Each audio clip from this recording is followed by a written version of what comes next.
This trade that I'm getting ready to walk you guys through is one of the videos that just recently went viral. If you haven't seen it, it's one right here. It's where I was closing a trade at a bar with my sister. I love silly like that. It's so fun. Done. It was a $35,000 trade, and this is the video where I want to break it down to you guys. Now, yes, you guys got to see the video of what it looks like in real time, me closing a trade, but now let's actually break down the trade itself. The entry, the exit. The video probably made it look as though I opened the trade, made $35,000 right there at the bar, closed it, had some drinks, maybe did it while drinking. None of that is true. That trade that I closed from the video was a 3 to 4 day trade. It took an incredible toll on me, so you can see in the video there was a huge sense of relief when I finally closed it. I was up a significant amount, watched it completely evaporate, went back up again in profit, then continued in my favor, made an aggressive move, and I couldn't quite hold it for any longer. I was emotionally exhausted. I had trade exhaustion, which I've experienced so many times this year. But it's really cool to see kind of what everyone thinks when they see this video, because there's not much context behind it. And since it did go viral, there's a lot of new eyes on it. So most people didn't think it was real. Accusations! Which was funny, because then obviously you must be new here, because this is what I do for a living. So I'm gonna try to break down as much as I possibly can pertaining to this trade in this video. So let's get into it. I took my entire family on a trip to Disney World and Universal Studios, placed a trade on that trip that paid for the entire thing, plus some. And also, you guys you're gonna say something, so I'm just gonna bring it up now. I'm acting different, okay? I got my nails done. These are for the girlies. Slay! Slay! I don't care what you guys have to say. I'm obsessed with them. I love them. They're aggressive. They're long, extra long. They have so much going on, and I love everything about it. So if you see me just typing away, mind your business. So I always start by showing you guys my broker statements. It's a futures regulated US broker, and they offer futures and equities. I have never ever experienced a problem where I want to make a withdrawal. This has been a brokerage that I've used since day one. If you're interested in signing up for TradeStation, go to tradestation.com/Tori. They're doing a promotion right now where you deposit in X amount and they'll give you cash back into your account to trade with. Okay, now I usually show you guys my monthly statement, but since the month of March is not over yet, I have to show you guys my daily statement. All right, guys, this is my daily statement from TradeStation here up to the left. You can see the date here, my name, and then let's go down to the daily statement. So you can see it looks a little bit different, and it's a little bit more messy when we're looking at the daily statements versus the monthly statements. This one shows the commissions, exchange and clearing fees, NFA fees, totals. This is the confirmation, then this is the purchase and sale. And then finally right here, the 20 contracts, gross profit and loss, $34,755. You guys can see the beginning balance was $342,000. Then we've got the total gross profit and loss looking at $34,755, and then the ending balance of $377,000. Dude, the growth on this account this year is absolutely insane. So crazy. Now remember, this is the beginning balance that day and then the ending balance that day. If you guys are interested in my beginning balances each month, go back to my monthly reviews. I show you guys, I've started in January, did it in February, so you guys can see the beginning of this year, what my account balance was, and now we're looking at $377,000. But this is the broker statement. This is the trade closed. And now let's actually get into the chart analysis. Why did I get into this trade? Why was it so exhausting? Why did I get out? What was the trade management like? So the year to date, we're looking at $122,748 in 7 trades so far this year. And the trade that we're gonna go over is right here, March 13th. So it looks like there is a discrepancy between TradeZella and my statements. I don't know if that's because the time zone that it was closed in maybe was Eastern, and I have my TradeZella set up in some other time zone. Maybe I have TradeZella in Eastern and my TradingView in Pacific. Now maybe it could be that I don't get to see my statement until the next day. So technically if the trade was closed on the 13th, but regardless, let's get into it. All right, so I already have my entire chart marked up here in TradeZella so that I can go back and kind of replicate why I got into the trade, what the trade management looked like, and why I got out. So first of all, let's go over the playbook. What playbook did I use for this entry? So I have connected my 3 touch point break playbook. We've got 1, 2, 3, actually technically 4 touch points. And if we really want to get nitty gritty with it, I could have came in a little bit tighter with that trend line, and it would be 1, 2, 3, 4, 5 touch points. So we've got a ton of touch points here, but to be honest, I should change the name of this playbook and call it the 3 or more touch point trend line break. Nonetheless, we've got 1, 2, 3 minimum touch points, and then we've got a break. Now let's go over what my risk is. When I got into this trade, how much was I willing to risk if this didn't work out? First, I want to change the color of this one because all of my upward lines I like to make green. There we go. So I was willing to risk $16,925 if this trade didn't work out. If this trade immediately went against me and went down to 961.25, this area right here broke this upward trend line, I'd be willing to take that loss and close that trade. Let's go over some of the overall information before I get into the trade management and what this felt like. So I'm trading with 20 contracts. It cost me around $66,000 to place this trade. That's never how much I'm willing to risk.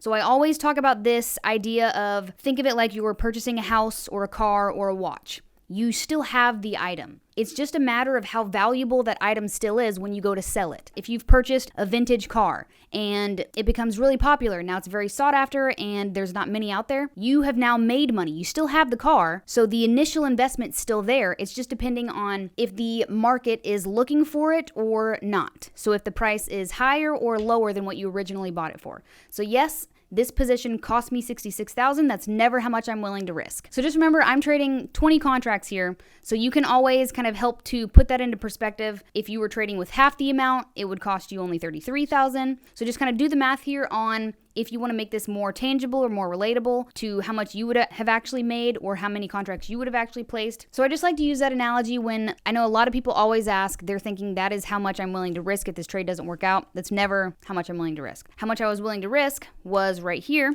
the $16,925. So if price was to go against me immediately, that's my initial risk. And then the coolest part about my strategy is my risk always trails. So at one point, my risk was no longer $16,000. As price progressed, as it created a pullback, I was willing to risk nothing. I was able to move my risk to break even, which is the coolest thing. I love to see this play out. And then eventually, I was able to move in profit, but I actually closed sooner than and should have still stayed into that trade. But we'll go over that in just a moment. So the risk, how much I'm willing to risk? $16,000.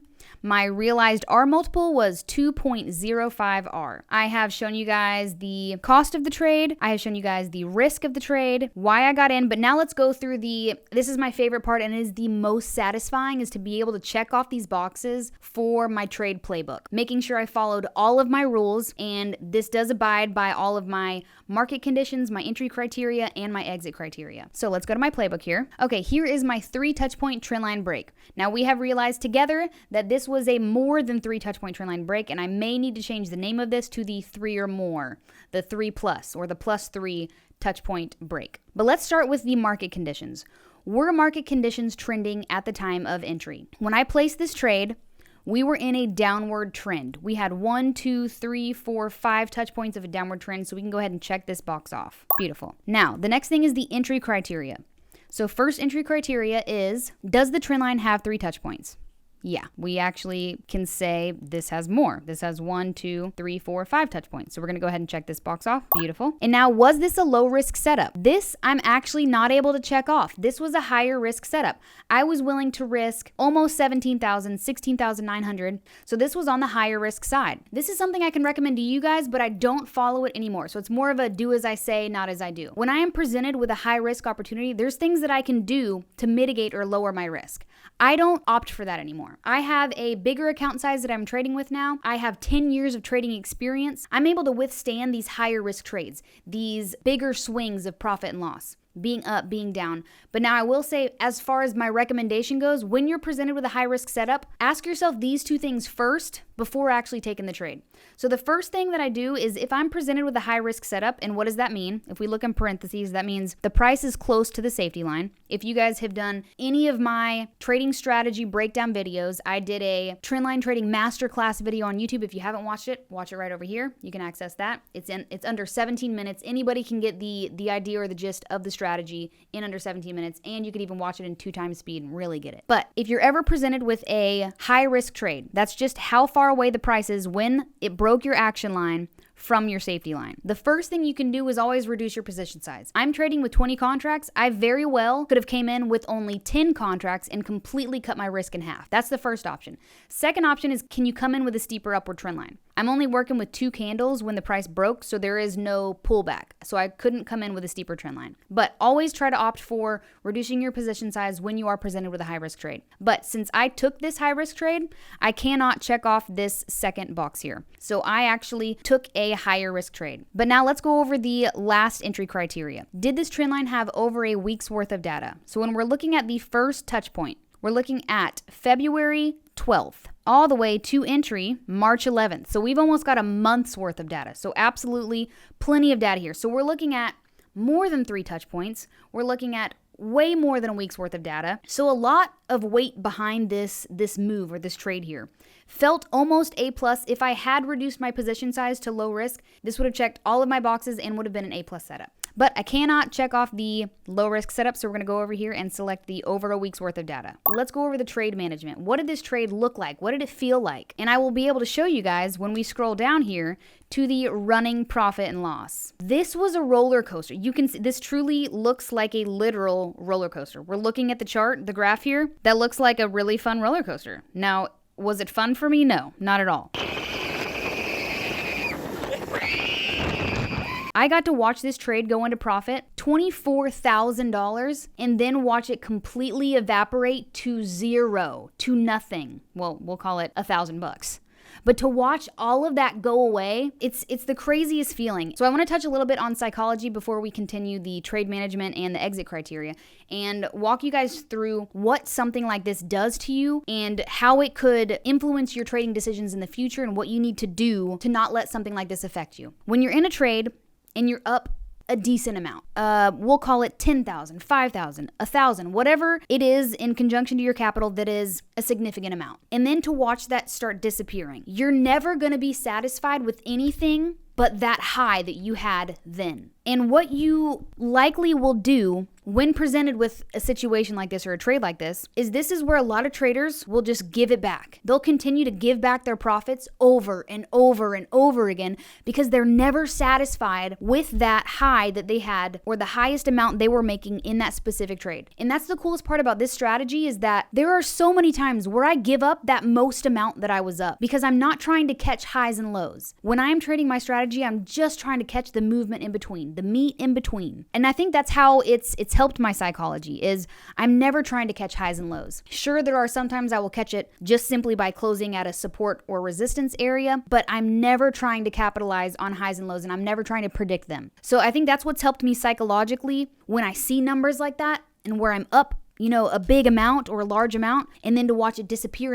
And I'm okay with giving some of it back. But a lot of traders aren't. They'll never be able to feel that satisfaction or that feeling of how much money they were up then. And they won't be happy with anything until it comes back to that amount or higher. And that's where a lot of traders just continue to give back profits over and over and over again. So if you can be okay or work on or practice giving up some of the profit just to see your strategy play out, you're going to find so much more success in the future. You're going to be okay with watching it ebb and flow and allowing some of it to go away so that you know for sure this trade is over. I followed my rules. So I don't know if that made a whole lot of sense, but I'm sure there's actually some science behind it, and I'm sure even based on gambling, there's some sort of chemical or the way that your brain reacts to being up the most you've seen and to never be satisfied or to not be happy until it comes back and then watching it all just completely disappear and evaporate. So I went through that whole feeling, but the coolest part is I didn't have to guess when to close this trade. We'll go back up to trade management and the exit criteria here,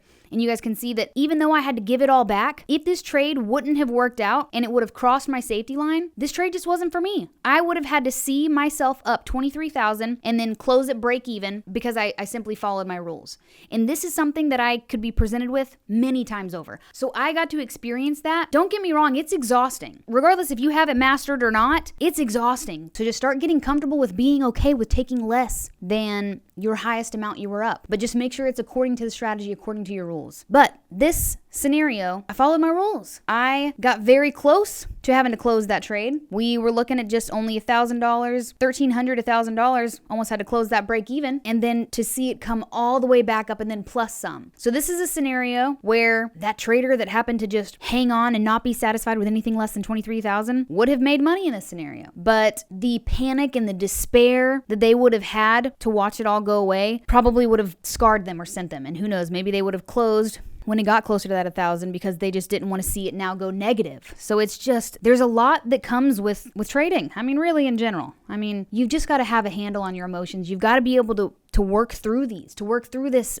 ebb and flow, this swing of profits to almost negative, to break even, to watch it come back. So this right here, this running profit and loss was the roller coaster of this trade that gave me trade exhaustion. To see it be up that amount, to watch it disappear, and then to come back in profit even more, 32,000, 34,000, it was a lot to handle. So by the time we hit that 34,755, yes. Was I at a bar with my sister? Yes. Was I so ready to close it even before we got to the bar? Yes. I was ready to close it at 27,000, at 32,000. And then finally it made a little bit more of a move when I was out to dinner with my sister, and I'm talking to her about the trade, and I'm just telling her that I'm ready to close it. I have trade exhaustion. I can't hold on to it any longer. That feeling to have to give it back again, I couldn't withstand. I couldn't handle it. So I closed it right then and there. So now let's see if I followed any of my rules when exiting this trade. Back into the charts. My first area of resistance was over here at this 1,003. It had touched before and acted as resistance back on February 21st. It acted as support over here on February 9th. And then let's see if we've got any more touch points. And then yet another as resistance back in January 10th. So significant key level here. It got to it when I was up that 25-ish thousand and then completely melted, retraced. That's when I had to give it all back right here. This is what that swing looks like. So gave it all back. It got right to it. Truly, truly respected this area of resistance. The last time the price of platinum got to it, it didn't come back for a long time. So this one happened to retrace the very next day. But the coolest part is my strategy will tell me to stay in a trade for the entirety of the trend. Now, I did have the option to close. I can always close if we go back to exit criteria. I can always close when price gets to support and resistance or when it crosses my safety line. My safety line is this upward trend line. Price ended up not crossing that. Now, this is the old contract of platinum, so this stops. You can only see till March 18th, which now we're on March 27th. But I shouldn't have closed this trade until price crossed. Now, what's cool is we can go back and see real time. Price actually did cross, and ironically enough, regardless of which exit criteria I would have chose, it would have been at the same price, which I love to see. That's always cool to see that whether it was support and resistance or whether it was the safety line getting crossed. The cool part about this one is it would have been the same area. But now I looked for another area of support and resistance. So when I'm closing a trade, I'm looking for any other area of support and resistance to help give a little bit more validity behind my exit. So if we hit the refresh button, we can see there were some touch points back here. We had one around February 11th. Price came back and hit and acted as support over here on February 11th, and then came back and acted as resistance back on February 17th. And then I decided to close when price got to it over here on Thursday, March 13th, thinking it would act as resistance and then start to fall over. Well, it didn't. It ended up going completely sideways, moved through it, and then crossed it. But at least we can say, all right, yes, there is at least some sort of area of support and resistance, acted as support over here, resistance over here. I thought, all right, maybe it's going to do it yet again over here. So we're going to go back through that playbook and mark off our very last check mark. Exit criteria was support and resistance hit or safety line. Safety line was not hit, but the support and resistance was. Boom, baby, there we go. So I followed 4 out of 5 of my rules on this 3 touch point trend line break. This was the trade as a whole. I know this was a lot, especially compared to the last trade. Very easy, very straightforward. $7,000 loss. A+ setup just didn't work out. Great psychology, great risk management. This one, very close to an A+ setup here. The only thing that didn't quite meet the mark was my risk management. So I took a high risk setup, and instead of turning it into a low risk and reducing my position size, I simply just took the high risk setup. So I was able to follow 4 out of 5 of my rules. Let's go back through some of the stats real quick, just as a recap. This was a long position, 20 contracts. My playbook here was my 3 touch point trend line break, and my stop loss, the trade risk was 16,925. My realized R multiple was 2.5. And then let's see the time of the trade. 3 days. So this was a 3-day trade. All right, guys, I think that is all I can share on this trade. If there are any questions that you guys have that I didn't go over or that you would like for me to start going over in all of my trade breakdowns, don't forget to drop it down in the comments below. And don't forget to hit the like button, subscribe, hit that bell for notifications so that you guys know every time I place a new trade or come out with a new video. All right, guys, I will see you in the next one.